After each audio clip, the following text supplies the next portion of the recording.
Well, this is the place.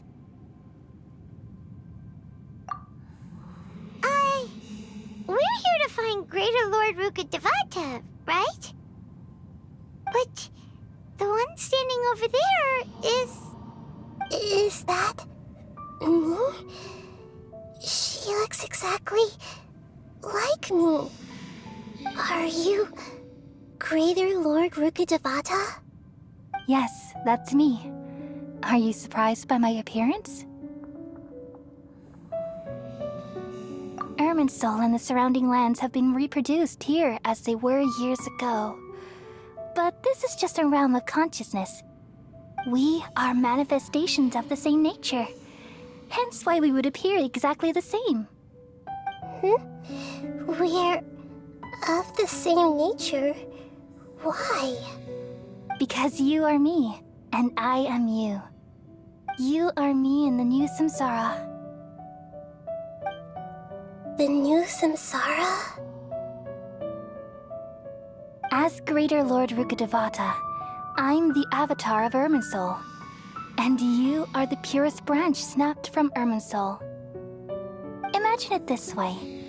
Even if a tree dies, its branches will eventually take root and grow, continuing the tree's life in another form. I'm merely the remaining consciousness of Greater Lord Rukkhadevata. The real me has presumably died a long time ago.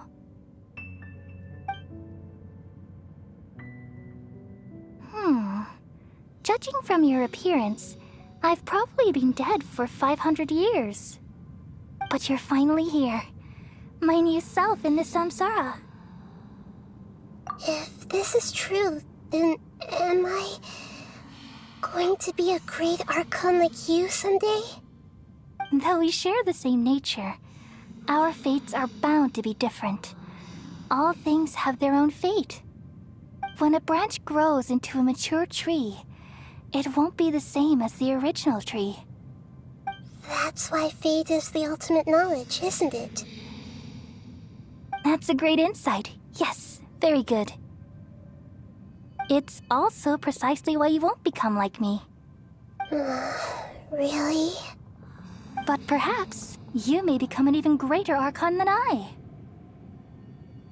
I already see a determination in you that I didn't possess in my time, and the future that it leads you to will be yours alone. Along with the blessings from your past experiences. Don't worry. The growth of wisdom is like that of a plant. Come to think of it, the sages never had the faintest inkling of the meaning of wisdom. Thank you. Nothing makes me happier than discovering that the archon I always admired was in fact myself in another fate. It's so nice to speak with you, Greater Lord Rukkhadevata. I've always wanted to meet you. The feeling is mutual. From the moment I snapped the branch off Irminsul and created you, I've also looked forward to talking with you. Could you tell me why you wanted to create me? And what exactly happened when you died? Ah, I see. You're here seeking answers, right? Everything that day, even the sky itself, changed into a color like this. At that time, the seven were all summoned to the nation of Conria. Except for me. I had a more important task to attend to. I had to protect Irminsul. The disaster occurred together with the pollution of forbidden knowledge. At that very moment, with my consciousness connected to Irminsul, I sensed something was wrong. The pain started to torment my mind. By the time I reached Irminsul, it was already displaying signs of corruption. Had I not repelled the pollution of forbidden knowledge with King Deshret thousands of years ago, I might have felt even more hopeless and lost. So what exactly is forbidden knowledge? It's a kind of knowledge that doesn't belong to this world, and a form of truth that can't be understood. It came from the very bottom of the abyss. Even I could never understand it. The world is constantly rejecting it, leading to all kinds of bad phenomena. If we allow forbidden knowledge to pollute Irminsul, I'm afraid the entirety of Tevat could fall apart. So, there's knowledge that even the God of Wisdom can't understand? At that time, I knew I couldn't repel the forbidden knowledge with my strength alone. Which is why I created a device that compiled human wisdom and named it the Akasha. It's truly the world's most amazing invention. Thank you. For a long time, I thought dreams were the fruit of human wisdom. Though it was selfish to do so, I borrowed people's dreams using the Akasha. Then I compiled their wisdom and all of my own power. Well, did it work? Thanks to the wisdom of the people of Sumeru, almost all the forbidden knowledge was cleared from Irminsul. But things didn't go as smoothly as I thought. I had a terrible headache, which gave me an uneasy feeling.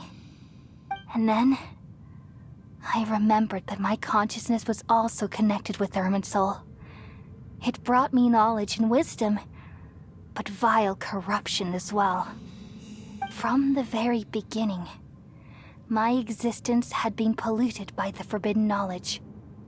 Oh no. How could that happen? I've experienced that pain in your consciousness. It must have been a horrible experience. Yes, but my feelings weren't important. The important thing was that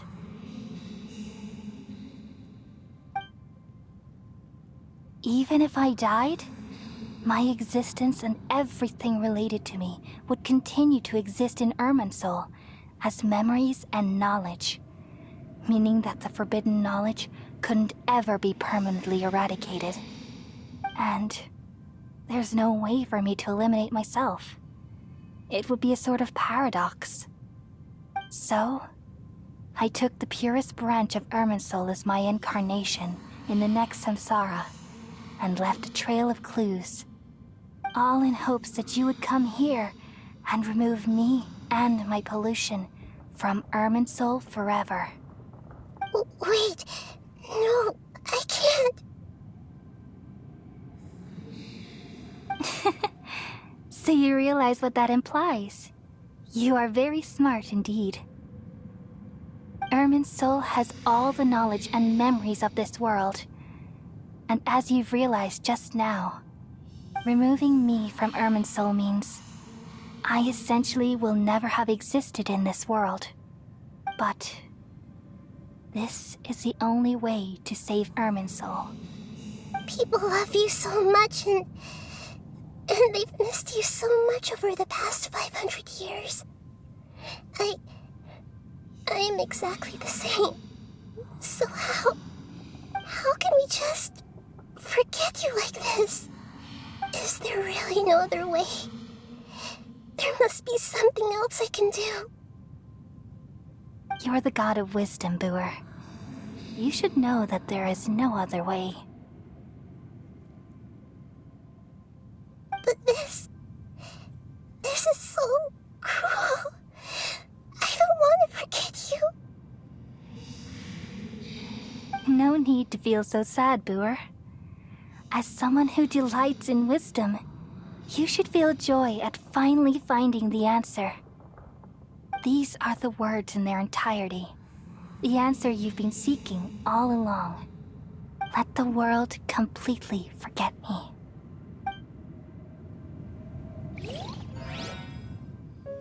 We all nestle under the great tree of wisdom, peering out to perceive the world. From the earth and from the rain, we perceive its wonders, until we become a white bird to perch atop a branch, and finally snap off the most important leaf. Once upon a time, I alone dreamed in this world.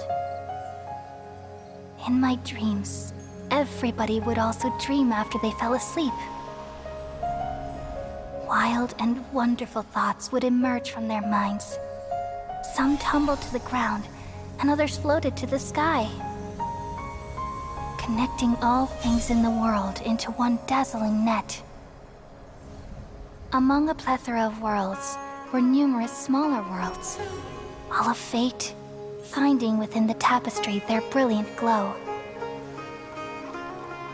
I gradually understood that these indescribable and constantly changing things are the most profound things in the world. Only they can completely repel the madness. Only dreams can awaken consciousness from the deepest darkness.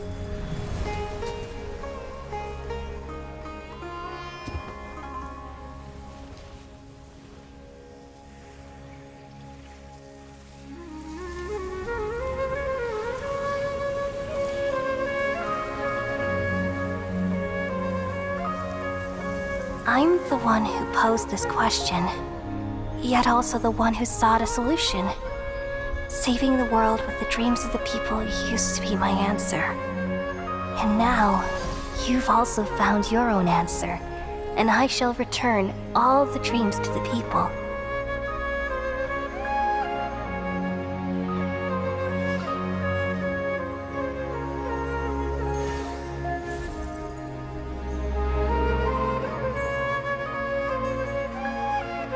Goodbye, people of Sumeru.